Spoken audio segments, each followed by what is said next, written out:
एक इंसान में परमेश्वर का अंश उसकी आत्मा है जो सदा उसके मन में ये इच्छा डालती रहती है कि परमेश्वर से दूरी खत्म हो जाए और किसी तरह इस दुनिया में और इसके बाद भी ये रिश्ता मजबूती से बना रहे। भिन्न भिन्न तरह के काम करने में इंसान लगा रहता है ताकि ये पा सके। लेकिन निर्वाणा या मोक्ष क्या यही है और इसे पाने का सही रास्ता क्या है? आज हम इसी विषय पर बात करेंगे। शुरू करते हैं परमेश्वर के वचन से। परमेश्वर का वचन हमने यूहन्ना संत की इंजील उसका 14वां अध्याय उसकी पहली आयत से चौथी आयत तक लिया है। यहाँ इस प्रकार लिखा है, तुम्हारा मन व्याकुल ना हो, परमेश्वर पर विश्वास रखो और मुझ पर भी विश्वास रखो। मेरे पिता के घर में बहुत से रहने के स्थान हैं, यदि ना होते तो मैं तुमसे कह देता, क्योंकि मैं तुम्हारे लिए जगह तैयार करने जाता हूँ। और यदि मैं जाकर तुम्हारे लिए जगह तैयार करूँ तो फिर आकर तुम्हें अपने यहाँ ले जाऊंगा कि जहाँ मैं रहूँ वहाँ तुम भी रहो। परमेश्वर के वचन को पढ़े और सुने जाने से आशीष हो। आमीन। पुराने नियम के मिलाप के तंबू के डिजाइन का परमेश्वर द्वारा सब कुछ बनाए जाने और स्वर्ग जाने से क्या कोई रिश्ता बनता है? संत लूका की इंजील के 18वें अध्याय की 18वीं आयत से आगे हम देखते हैं, एक सरदार ने प्रभु यीशु से पूछा, हे उत्तम गुरु, अनंत जीवन का अधिकारी होने के लिए मैं क्या करूं? जब इस दुनिया में पाप आया और इंसान परमेश्वर से अलग हो गया तो वो हिस्सा जो परमेश्वर ने उसके अंदर अपना हिस्सा डाला था वो आत्मा के द्वारा, वो ताकि वो एक जीवता मनुष्य बन जाए, वो हिस्सा परमेश्वर के साथ फिर दोबारा जोड़ने के लिए उत्सुक रहता है। भजन संहिता 103 अगर हम उसकी 19वीं आयत में देखें तो वहां लिखा है, यहोवा ने तो अपना सिंहासन स्वर्ग में स्थिर किया है और उसका राज्य पूरी सृष्टि पर है। सृष्टि पर उसका राज्य है। उत्पत्ति पहला अध्याय पहली और दूसरी आयत में देखें, धरती पर कुछ भी बनाए जाने से पहले हम देखते हैं कि सबसे पहले रोशनी आती है, लेकिन परमेश्वर ने उस रोशनी को अंधेरे के ऊपर हावी नहीं होने दिया। उन्होंने वो जो रोशनी थी उनकी महिमा की रोशनी है और उस महिमा की रोशनी के द्वारा फिर धरती पर जीवन शुरू हो सकता है। उनकी महिमा की उनकी अपनी रोशनी अगर नहीं आती है तो धरती कुछ भी पैदा करने के लायक नहीं हो सकती। यूहन्ना पहला अध्याय चौथी आयत में प्रभु यीशु जो जिंदा वचन है उनके बारे में कहा गया है, वो इस जीवन की ज्योति हैं और उनमें जीवन है। तो परमेश्वर ने सबसे पहले धरती के ऊपर वो एक जगह बनाई ताकि उसके ऊपर वो सब कुछ रचा जा सके और फिर उसके ऊपर उन्होंने अदन बाग को बनाया। जो क्रिएशन का प्रोसेस है उसमें 3 सेपरेशन है, अलहदगी है 3। पहला है उत्पत्ति पहला अध्याय तीसरी चौथी आयत। परमेश्वर ने कहा रोशनी हो जाए और रोशनी हो गई और फिर उन्होंने रोशनी को अंधेरे से अलग कर दिया। लेकिन जब धरती पर रोशनी हो जाती तो अंधेरा रह कैसे सकता है? हम ये अभी साइंसदान मानने लग गए। उन्होंने देखा है कि धरती के ऊपर इस यूनिवर्स में, इस ब्रह्मांड में अंधेरे की जो शक्ति है, अंधेरे की वो ताकत है, वो बहुत हैं और उससे परमेश्वर ने रोशनी की ताकत से, रोशनी की एनर्जी से अलग कर दिया।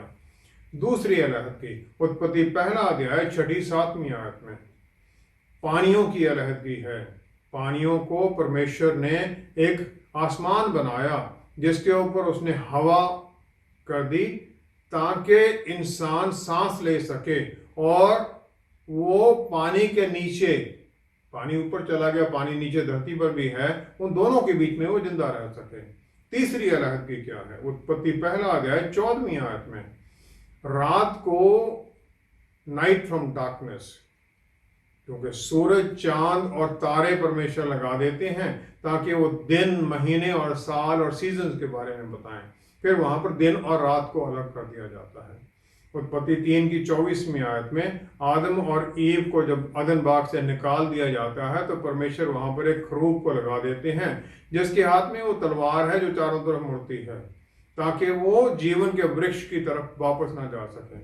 इस प्रकार इंसान को परमेश्वर की हजूरी में जाने का जो हक था वो खत्म हो जाता है पाप के कारण। और इस प्रकार परमेश्वर तो इंसान को मिल सकते हैं, लेकिन इंसान परमेश्वर से नहीं मिल सकता है। निर्गमन 25:10 से 20वीं आयत में अगर हम देखें तो खरूब फिर दोबारा आते हैं मर्सी सीट के ऊपर, न्याय के सिंहासन के ऊपर, जो मिलाप के तंबू में आर्क जो है उसके पवित्र महापवित्र स्थान में उस सीट के ऊपर है वो, और उनके जो पंख हैं वो मर्सी सीट को कवर करते हैं। फिर निर्गमन 26 की 1 से 4 आयत और 31 से 33वीं आयत में खरूब आते हैं, वो पर्दों के ऊपर बनाए गए हैं। वो जो पवित्र एरिया है उस तंबू का, वो महापवित्र स्थान को अलग करने वाला जो पर्दा है उसके ऊपर वो बनाए गए हैं। जो 2 खरूब हैं, ये एक उधर अदन बाग में था और एक इधर ये हैं। अदन बाग वाले खरूब के हाथ में तलवार थी, यहाँ वाले जो खरूब हैं इनके हाथ में कोई तलवार नहीं है।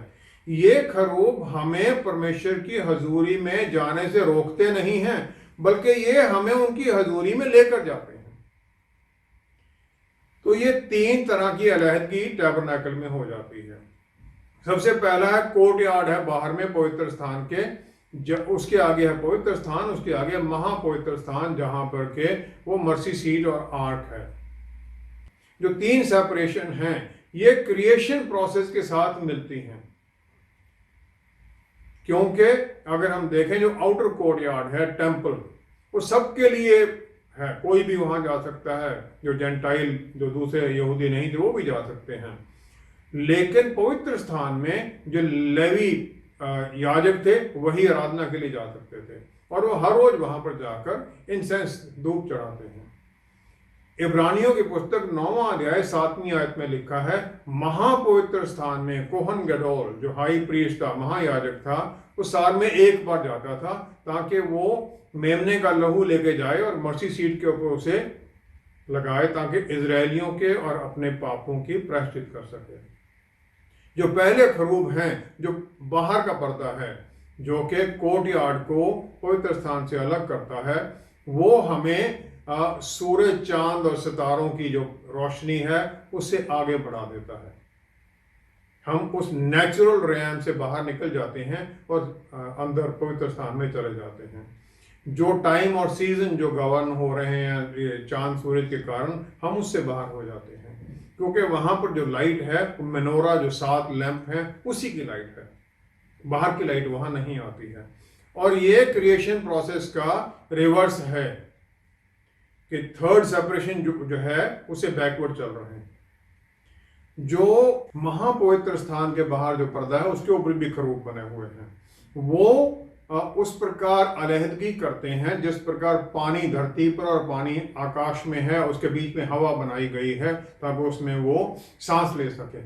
अब महापवित्र स्थान में याजक महायाजक जाता है वो सैक्रिफिशियल मेमने का लहू लेकर, अगर उसके बिना जाए उसकी इमीडिएट मृत्यु है। इसी प्रकार जिस प्रकार पानी में अगर आदमी डूब जाता है तो वहां से वो जिंदा नहीं रह सकता है। अब हाई प्रीस्ट जो है वो मर्सी सीट के ऊपर वो लहू छिड़कता है, और जो वो खरूब है उसे फिर परमेश्वर की हजूरी में लेके जाता है। पहला यूहन्ना 1 अध्याय 5वीं आयत में लिखा गया है, परमेश्वर रोशनी है, उनमें कोई अंधेरा नहीं है।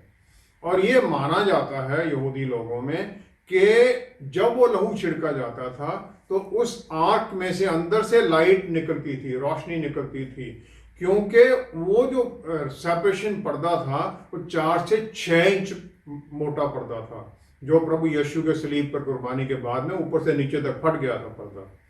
और फिर जो स्वर्गीय रोशनी है वो उस अंधेरे में रोशन कर देती है, और वहां वो पहली स्टेज क्रिएशन में इंसान पहुंच जाता है, जहां से फिर वो परमेश्वर के साथ क्रिएशन के प्रोसेस में दोबारा जुड़ सकता है। इस प्रकार खरूब हमें नेचुरल और गिरावट वाले स्थान से लेकर जाते हैं उसकी महिमा की रोशनी में। सबोपदेशक 3 अध्याय 11वीं आयत में हम देखते हैं, परमेश्वर ने अनादि अनंत काल का ज्ञान उसके मन में उसने ये सदा के लिए इच्छा डाल दी है कि वो इमेज और लाइकनेस जिसमें बनाया गया था, परमेश्वर के रूप और अक्स में जैसे बनाया गया था, वो उसे दोबारा प्राप्त करे। और ये उसमें फिर एक ये अर्ज बनी रहती है ताकि वो उस इनफिनाइट इमॉर्टल जो डिवाइन परमेश्वर है उसके साथ जुड़े। परमेश्वर ने इंसान को सुपर नेचुरल काम करने के लिए बनाया और मटेरियल रियाम में भी रहने के लिए बनाया, क्योंकि परमेश्वर से वो अदन बाग में मिलता है, परमेश्वर तो आत्मा है, उससे वो मिलता है सुपर नेचुरल, और मटेरियल में क्योंकि वहां वो सब कुछ कर रहा है जो कि अदन बाग में था। और परमेश्वर के पुत्र ने यही किया।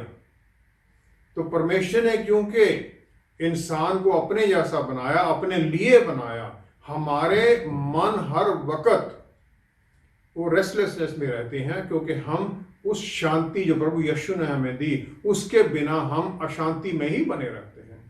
टैबरनेकल और जो मंदिर था वो मूसा और राजा दाऊद को दिया गया था, उसका डिजाइन। वो दोनों लोग परमेश्वर के बहुत नजदीक थे।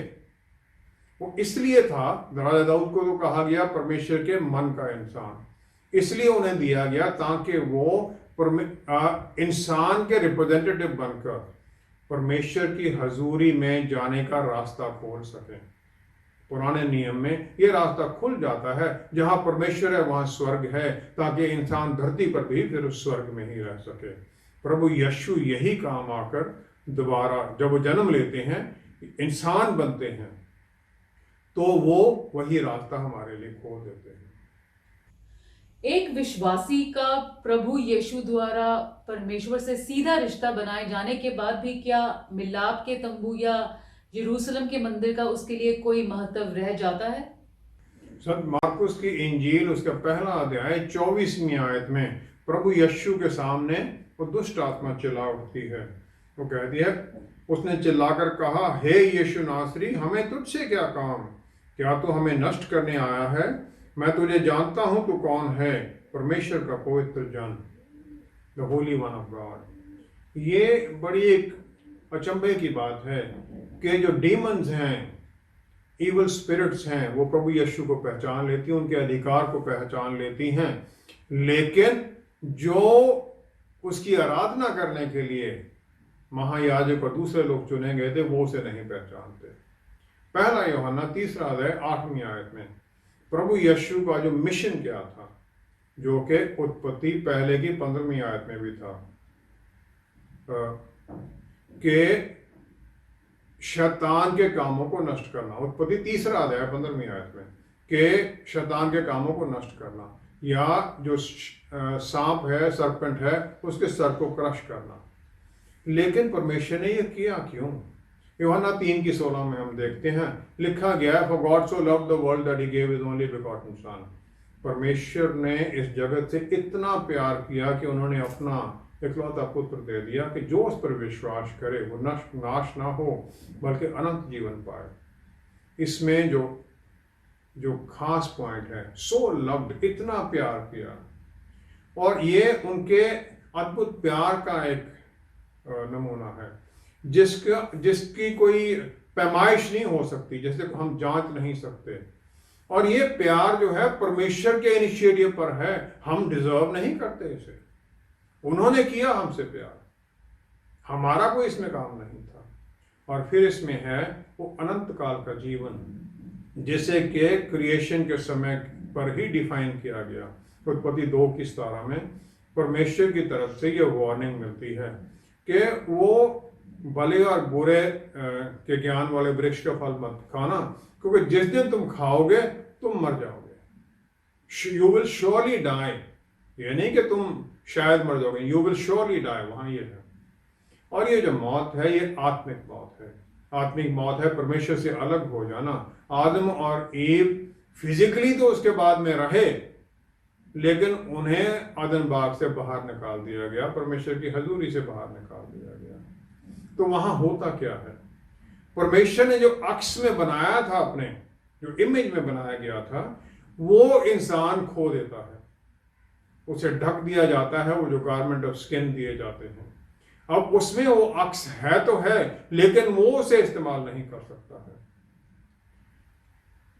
जो अनंत काल का जीवन प्रभु यीशु के द्वारा, मुक्तिदाता के द्वारा हमें जो मिलता है, वो फिर हमें नजदीकी रिश्ते में ले जाता है परमेश्वर के साथ। यूहन्ना पहले के 12 में लिखा गया है, जिन्होंने उस पर विश्वास किया कि प्रभु यीशु मसीहा हैं और उसे मान लिया, स्वीकार किया, उन्होंने उन लोगों को परमेश्वर के बच्चे बनने का अधिकार दे दिया, to become children of God. और इस नए रिश्ते में फिर पेंटेकॉस्ट के दिन जो प्रोफेसी जोएल नबी की पुस्तक 2 अध्याय 28वीं आयत में कही गई थी कि पवित्र आत्मा परमेश्वर में अपने लोगों पर, पवित्र आत्मा परमेश्वर में लोगों के पर डाल दूंगा, वो पूरी होती है। और जो खरूब का जो इनिशिएटिव था कि लोगों को वो लेके जाएंगे परमेश्वर की हजूरी में, वो परमेश्वर अपने ऊपर ले लेते हैं। यूहन्ना 6:33 में आत्मा जीवन देता है, आत्मा वो अनंत काल के जीवन की तरफ हमें लेके जाते हैं। परमेश्वर ये करने लग जाते हैं क्योंकि वो देखते हैं कि जो पुराने नियम में था वो असफल रहा। फिर हम किसी भी परेशानी में हमेशा प्रभु यीशु की तरफ मुड़ते हैं और उसे अपना मुक्तिदाता मानते हैं। और ये जो होता है, ये पवित्र आत्मा परमेश्वर की अर्जी पर, उनके उकसाने से होता है। प्रेरितों की पुस्तक 26वां अध्याय 4वीं आयत, पौलुस रसूल कहते हैं, मुझे वहां पर कहा गया कि गॉड्स के खिलाफ किक करना फ्यूटाइल है, क्योंकि हम परमेश्वर की इच्छा के खिलाफ लड़ रहे होते हैं। पवित्र आत्मा परमेश्वर हमें लेके जाना चाहते हैं उनकी हजूरी में, लेकिन हम उसको रिजेस्ट करते हैं। अफसियों की पुस्तक 1 अध्याय 4वीं आयत और पहला पत्रस 1 अध्याय 20वीं आयत में परमेश्वर ने प्रभु यीशु में इस दुनिया में कुछ भी बनाए जाने से पहले हमें चुन लिया था। यूहन्ना 3 की 3 से 7वीं आयत में पवित्र आत्मा परमेश्वर हमें प्रभु यीशु के साथ आत्मिक जीवन में वो नया जन्म देते हैं। और ये इस प्रकार है जैसे कि नेचुरल उससे आत्मिक रियलिटी में चले जाना, जहाँ के टैबरनेकल में जैसे पवित्र स्थान था, बाहर कोर्टयार्ड से पवित्र स्थान में चले जाना प्रभु यीशु के पास। रोमियो 6 की 3 आयत में बपतिस्मे के समय पर प्रभु यीशु के साथ हम बपटाइज होते हैं, उनकी मृत्यु में और उनके जी उठने के साथ, और ये हमें नया जीवन देता है। और फिर ये हमें उस सुपर नेचुरल स्थान पर ले जाता है, सुपर नेचुरल से निकालकर जहां पर के परमेश्वर की हजूरी वो आर्क है, जहां पर खरूब हैं। और फाइनल स्टेज है परमेश्वर की महिमा की रोशनी में जाना। 1 कुरिन्थियों 6 अध्याय 19वीं आयत में पौलुस रसूल इसे डिफाइन करते हैं कि हमारा जो शरीर है, ये पवित्र आत्मा परमेश्वर जो हमारे भीतर हैं, जिन्हें परमेश्वर ने गिफ्ट के तौर पर दिया है, वो हमारे भीतर है। और हमारा शरीर एक मंदिर बन गया है उनका, और ये शरीर हमारा नहीं, अब परमेश्वर का है। तो इसलिए इंसान का, एक विश्वासी का रोल बदल जाता है। उसका रोल बदल जाता है कि वो अपने शरीर के द्वारा परमेश्वर की महिमा करे, महिमा प्रकट करे दूसरों पर। कुलोसियों 3 अध्याय 17वीं आयत में वचन की आज्ञा है कि तुम जो भी करो या कहो वो प्रभु यीशु के रिप्रेजेंटेटिव बनकर, उनके एम्बेसडर बनकर करो, और फिर उनके द्वारा परमेश्वर पिता को धन्यवाद दो। उत्पत्ति 1 की 28 में जो अधिकार, अथॉरिटी और डोमिनियन दिया था आदम को कि तुम धरती पर छा जाओ, उसे अपने अधीनगी में कर लो, वो दोबारा रेस्टोर कर देते हैं प्रभु यीशु हम सब विश्वासियों के अंदर। मत्ती 28 में फिर 19वीं 20वीं आयत में वो कहते हैं, जाओ तुम वो जो बहुतायत का जीवन जो मैं देना चाहता हूं उसमें दूसरे लोगों को भी लेकर आओ। ग्रेट कमीशन जो है उसमें हमें अधिकार के साथ भेजते हैं। मार्कुस की इंजील में लिखा है, वो चिन्हों और चमत्कारों के द्वारा अपने चेलों के वचन की पुष्टि करते हैं। इंसान को, विश्वासी को उन्होंने फिर वो सब अधिकार दे दिए। वो इमेज जो थी जिसमें हमें बनाया गया था वो रिस्टोर हो गई। रिस्टोर होने के साथ हम आत्मिक रियाम में भी काम करते हैं और नेचुरल रियाम में भी काम करने के लिए तैयार कर दिए गए हैं। प्रभु यीशु ने हमें धरती पर ही स्वर्ग में पहुंचा दिया, क्योंकि परमेश्वर हमारे भीतर आ जाते हैं और हम यहीं से ही स्वर्ग में रहना शुरू कर देते हैं। लेकिन विश्वासी लोग अपने इस आशीष भरे नए जीवन में भी डर से भरे क्यों रहते हैं? स्वर्ग वहां है जहां परमेश्वर है। क्योंकि जहाँ परमेश्वर नहीं वहाँ स्वर्ग है ही नहीं। और फिर उन्होंने अपना घर हमारे भीतर स्थापित कर दिया पवित्र आत्मा परमेश्वर के द्वारा। अफसियों की पुस्तक उसका पहला अध्याय 3 आयत में हम देखते हैं, परमेश्वर ने हमें हर तरह की आत्मिक आशीषों से भर दिया है और हमें स्वर्गीय स्थानों पर प्रभु यीशु के साथ एक करके बिठा दिया है।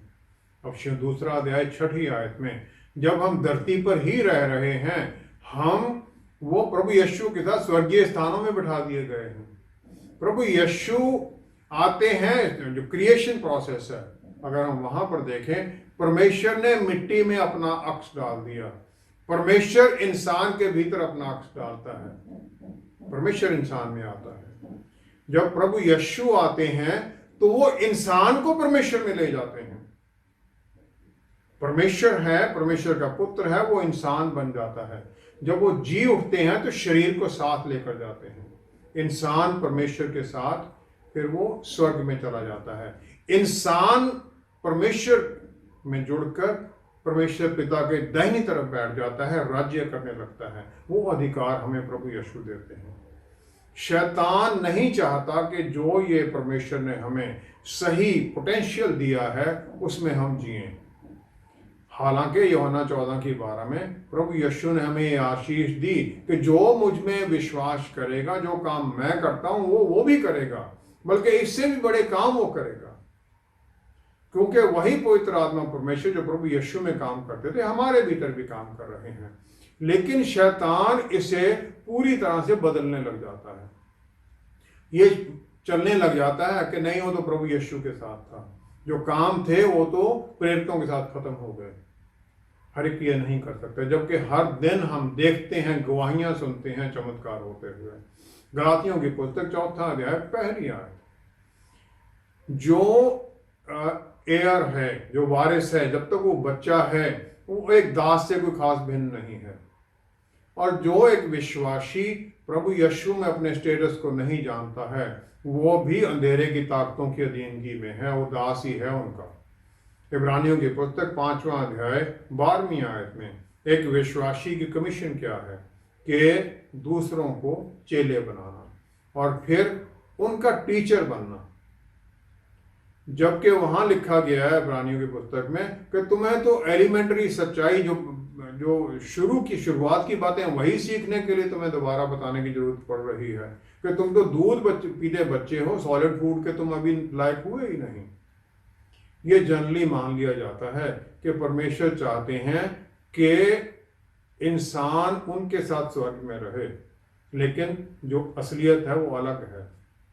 उत्पत्ति 3:8 आयत में हम देखते हैं, आदम और हवा परमेश्वर की चलते हुए की आवाज हो बाग में सुनते हैं, कूल ऑफ द डे, शाम के समय पर। और ये जो चलना है वो उस एक शांति का, अपने मालिक का अपने बाग में चलना है, सैर करने वाली आवाज है। परमेश्वर ने आदम बाग को बनाया ताकि वो इंसान के साथ रह सके, लेकिन हमारे पाप के कारण परमेश्वर हमसे अलग हो और इंसान ने ही उसे छोड़ दिया, परमेश्वर ने नहीं छोड़ा। परमेश्वर फिर भी आते हैं। जो टैबरनेकल जो बनाया गया, जो मंदिर बनाया गया, और फिर प्रभु यीशु का आना, ये सब कुछ परमेश्वर के का इस धरती पर इंसान के साथ रहने की इच्छा का प्रतीक है। पहला थिस्सलुनीकियों 4 अध्याय 16-17 आयत में पौलुस रसूल ये कंफर्म करते हैं कि प्रभु यीशु को जो दोबारा आना है वो पहले होगा मुर्दों का जी उठना, उसके बाद में होगा हम लोग जो जिंदा हैं हम उठाए जाएंगे, और जिसे हम रैप्चर भी कहते हैं, बादलों में, ताकि हम प्रभु यीशु से बादलों में मिलें और फिर हम सदा के लिए परमेश्वर के साथ होंगे। जिंदा लोग उठा लिए जाएंगे बादलों में ताकि प्रभु यीशु के साथ वो परमेश्वर के साथ सदा के लिए रहें। रेवलेशन की पुस्तक, लास्ट पुस्तक, प्रकाशित 21वां अध्याय, उसकी पहली 5 आयत, नया स्वर्ग नई धरती बनाई जाती है, फिर वहां कोई समुद्र नहीं है, और फिर वो पवित्र स्थान, पवित्र शहर यरूशलेम, नया यरूशलेम स्वर्ग से नीचे उतरता है, प्रोक्लेमेशन होती है।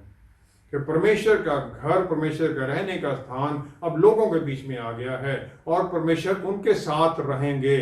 वो उसके लोग होंगे और परमेश्वर खुद उनके साथ होंगे और वो परमेश्वर उनके परमेश्वर होंगे। ये वहां पर प्रोक्लेमेशन हो जाती है। दूसरा शमूएल 9वां अध्याय। राजा दाऊद राजा बनने के बाद में सॉल जो उससे पहले राजा था, क्योंकि उसके पुत्र जोनाथन के साथ उसकी दोस्ती थी, तो वो दया दिखाना चाहता है।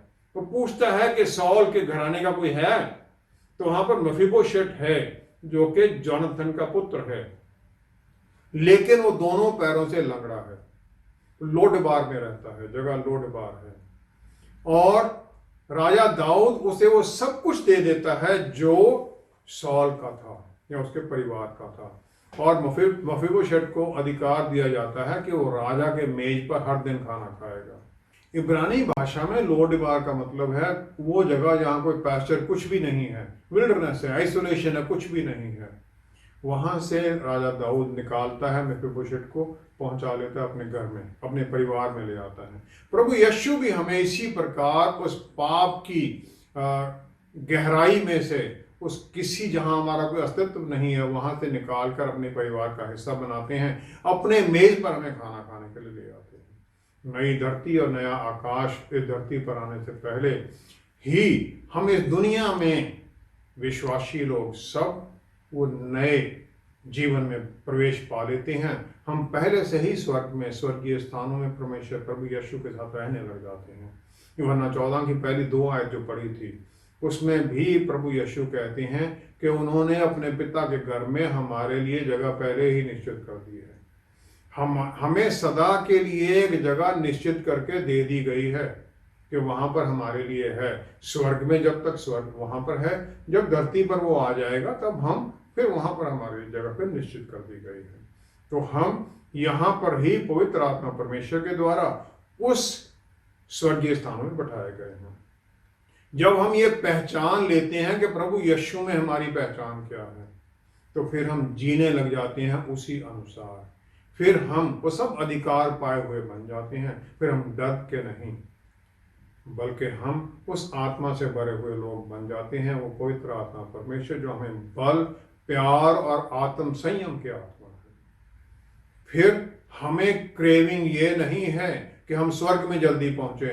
हमारे लिए मन में ये इच्छा होती है कि हम यहाँ स्वर्ग में तो हैं, हम उस स्वर्ग को दूसरों के ऊपर जाहिर करें। वो नहीं इसमें देखे। आइए हम प्रार्थना करें। परमेश्वर का वचन है यशाया नबी की पुस्तक 41वां अध्याय उसकी 11 आयत से आगे। देख, जो तुझसे क्रोधित हैं वे सब लज्जित होंगे, जो तुझसे झगड़ते हैं उनके मुंह काले होंगे और वे नष्ट होकर मिट जाएंगे। जो तुझसे लड़ते हैं उन्हें ढूंढने पर भी तू ना पाएगा, जो तुझसे युद्ध करते हैं वे नष्ट होकर मिट जाएंगे। क्योंकि मैं तेरा परमेश्वर यहोवा तेरा दाहिना हाथ पकड़कर कहूंगा, मत डर, मैं तेरी सहायता करूंगा। धन्यवाद है पिता परमेश्वर, धन्यवाद है प्रभु यीशु इन आशीषों के लिए जो शैतानी ताकतें हमारे खिलाफ खड़ी हैं। प्यारे प्रभु, हम उन्हें दुत्कारते हैं आपके पवित्र नाम में। प्रभु, आपके इस वायदे के अंदर उनका कोई अधिकार नहीं है हमारे ऊपर, हमारे परिवारों के ऊपर। हम दयालु प्रभु आपके चुने हुए जन हैं और हम आशीषित लोग हैं। आपने कर दिया है और हम उसमें खड़े हो जाते हैं। सारी महिमा, सारा आदर आपको देते हैं। पिता परमेश्वर, सब कुछ आपके प्यारे बेटे प्रभु यीशु के पवित्र नाम में मांगते हैं। आमेन, आमेन, आमेन। प्रभु यीशु ने हर विश्वासी को पुराने नियम के संतों से ऊंचा दर्जा दिया है। अब अगर हम फिर भी डर से भरा जीवन जी रहे हैं तो इसके लिए हम परमेश्वर को जिम्मेवार नहीं मान सकते। उनका वादा है कि जो भी तुम मांगोगे मैं कर दूंगा, ताकि उनके द्वारा पिता को महिमा मिले। क्या हमारी प्रार्थना पिता परमेश्वर को महिमा देने वाली है? हमारे साथ एक बार फिर जुड़ने के लिए आपका बहुत बहुत धन्यवाद। Until next time, stay blessed. Shalom.